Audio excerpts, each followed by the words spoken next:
You're just digging the hole deeper and deeper and deeper for yourself to the point you feel that your pre-workout is no longer working, but it's actually the recovery capability that's no longer up to par. Vigorous Steve here. How hard should you actually train? That's a very good question. The answer is that this video will get no views because this channel is about performance-enhancing drugs. Nobody comes to me for workout advice, but you're welcome to prove me wrong. Now, the long story short, you should train as hard as your recovery capability allows you to train, right? You can only train as hard as your ability to recover before the next workout occurs. And a lot of factors play into that. But before we get into the meat and potato of this video, please like the video, leave a comment for the algorithm, and consider subscribing if you haven't already. Please hit the notification bell button so you can get notified whenever a new video drops.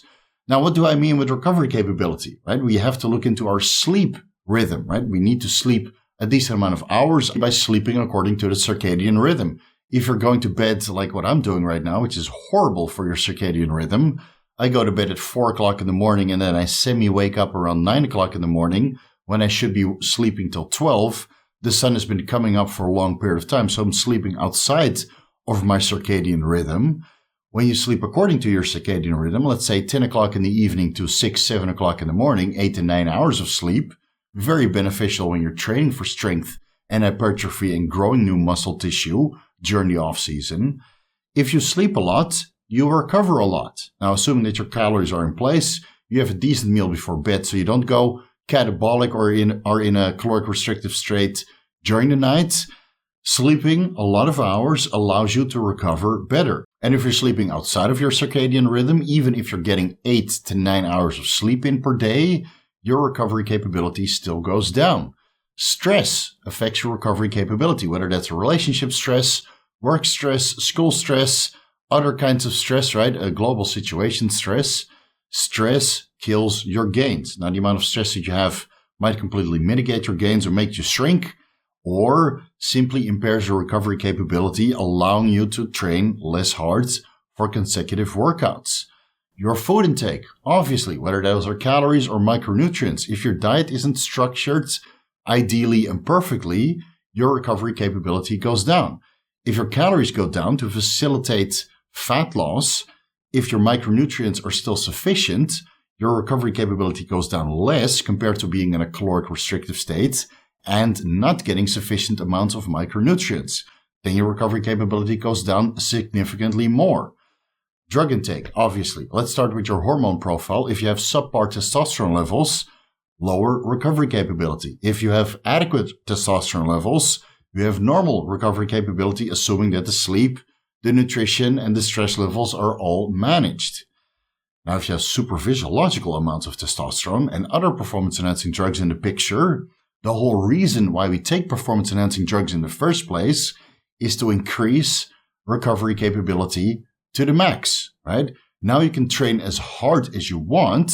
You can still out-train your performance-enhancing drugs and your drug intake and your sleep quality. Don't get me wrong, right? If you're going to the gym for 4 hours and only doing back-to-back working sets to failure and beyond, then you won't be able to recover from that. But if you structure your training smartly, the performance-enhancing drugs will increase your recovery capability dramatically. It's highly dose dependent on which cocktail, which performance-enhancing drugs you take in combination, creating synergy. This is one of the reasons why I wrote the Offseason Cycles with Bioidentical Hormones ebook, so you can limit yourself to bioidentical hormones only, being testosterone, growth hormone, insulin, and IGF-1, and perhaps use DHEA and pregnenolone to fulfill neurosteroid concentrations. Those compounds alone should increase your recovery capability tremendously, again, in a dose-dependent fashion. So the more of these you take, assuming you can mitigate the side effects, the more amount of recovery capability you now possess, allowing you to train more and more and more, right? Again, in a smart and structured fashion. Now, if all of that is not in place, don't expect to gain any new muscle tissue. If you're not sleeping, you're not eating, you're not having an optimal hormone profile, micronutrients are not in place, don't expect to grow. Don't expect to even recover from strenuous cardio workouts, right? You will simply dig the hole deeper and deeper and deeper. But if everything is in place, Now you just need to manage your volume and your training intensity. So take me as an example. Right now I'm doing ACG monotherapy. I reduced my training volume to lagging body parts only because I'm just training to maintain my legs, my chest, and my triceps. That's the only body parts that I would still like to improve next cycle around. And the mass I've built on my shoulders, my biceps, my back, my hamstrings even, that will come back reasonably fast through muscle memory. So I'm just trying to maintain my quads, chest, and triceps. Those are the only body parts I really train with some level of intensity. I've reduced the training volume to 1 set per exercise, but I might do like 2 or 3 exercises per body part.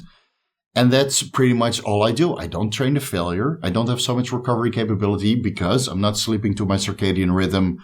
I'm still in a caloric restrictive state. And the only performance enhancing drugs that I'm using is ACG, which is significantly less compared to the cycle that I was on previously. I'm just training to maintain. So I'm training accordingly.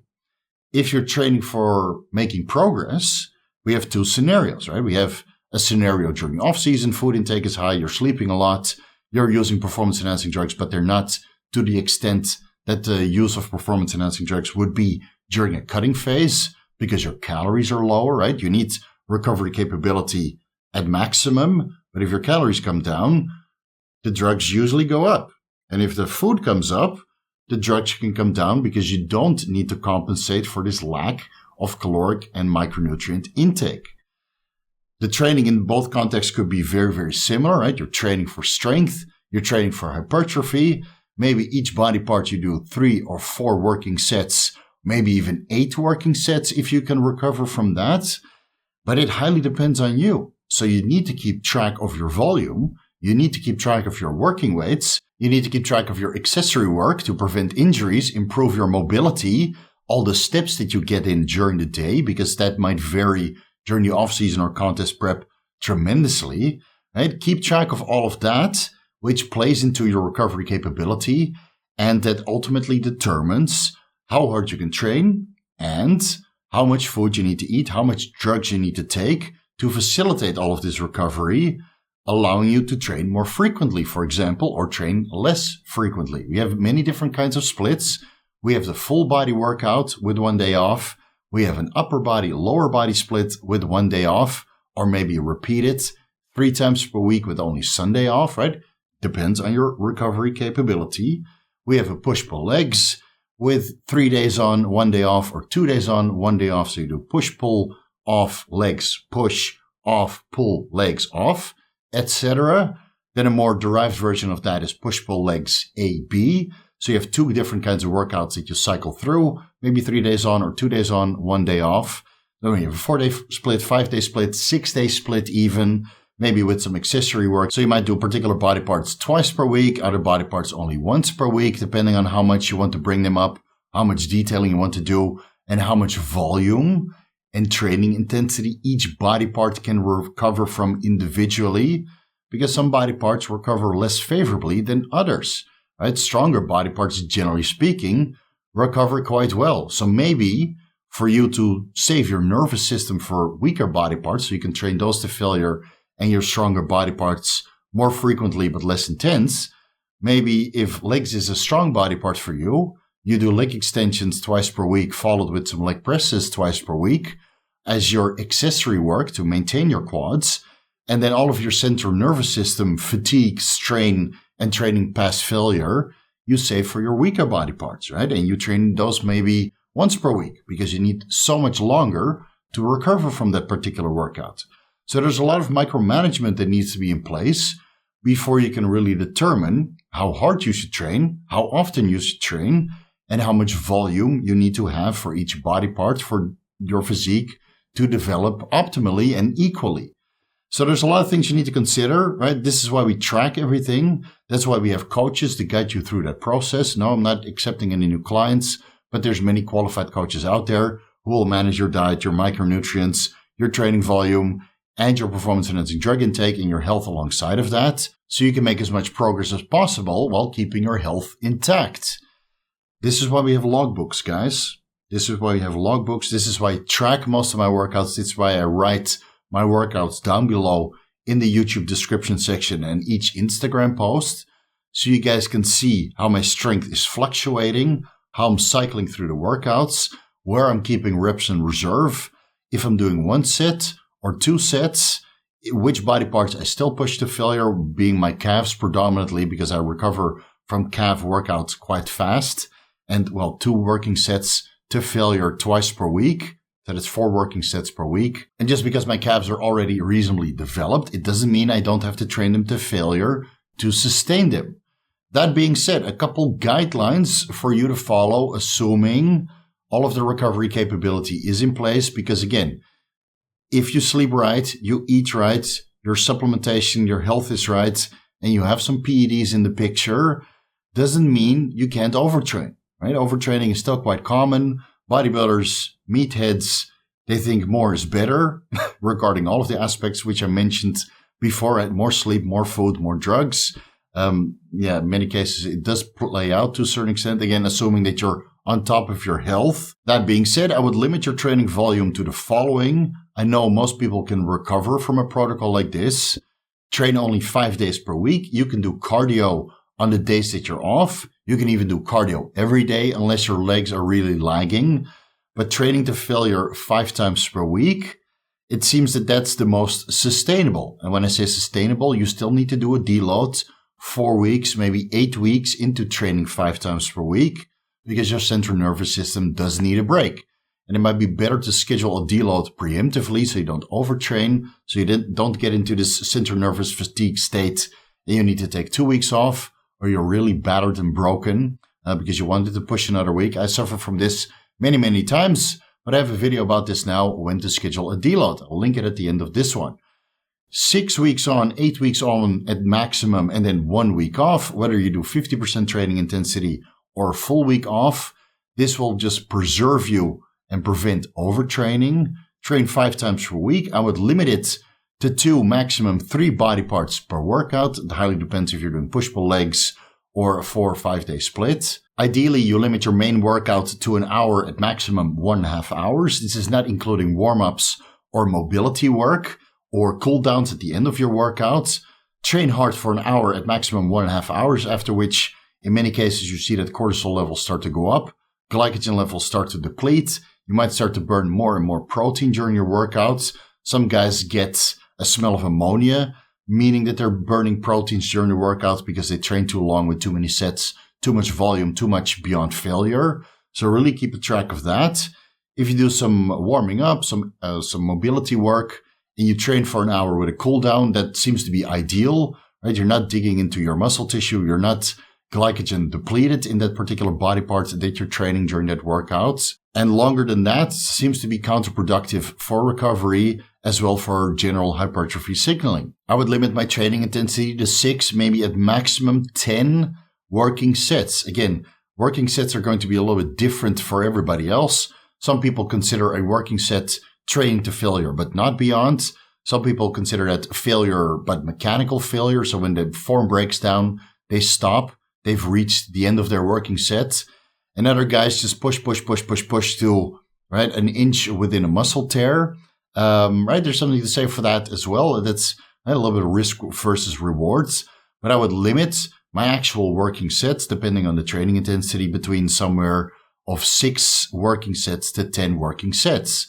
This is not including back-off sets, which I would limit to maybe 2 or 3 per workout. And it doesn't matter how many exercises you squeeze into a workout, whether those are 3 exercises for 3 different body parts or 10 different exercises for 2 different body parts. It's about the overall sets to failure. So what I like to do is I like variety. Maybe I do my main lift, 1 working set and 1 back-off set. And then the remaining of the working sets that I have left and the back-off sets, I split out over a multitude of exercises. And then the last tip I want to give you guys is to go easy on the pre-workout. You don't have to use a pre-workout for every workout, and you don't have to double or triple scoop your favorite pre-workouts just to get a phenomenal workout. You're not increasing recovery capability. This comes from the sleep, the micronutrients, the caloric intake, the reduction of stress, and the performance-enhancing drugs.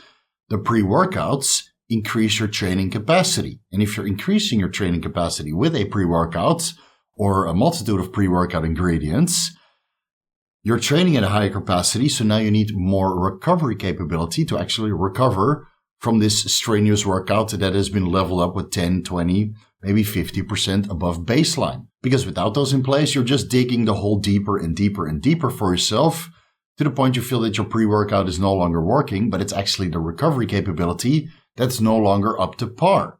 Keep all of that in mind. I hope it was helpful. I know a training video probably doesn't get so many views, but please do yours a solid. Leave me a comment, leave me a like if you haven't already. Fuel the algorithm for me.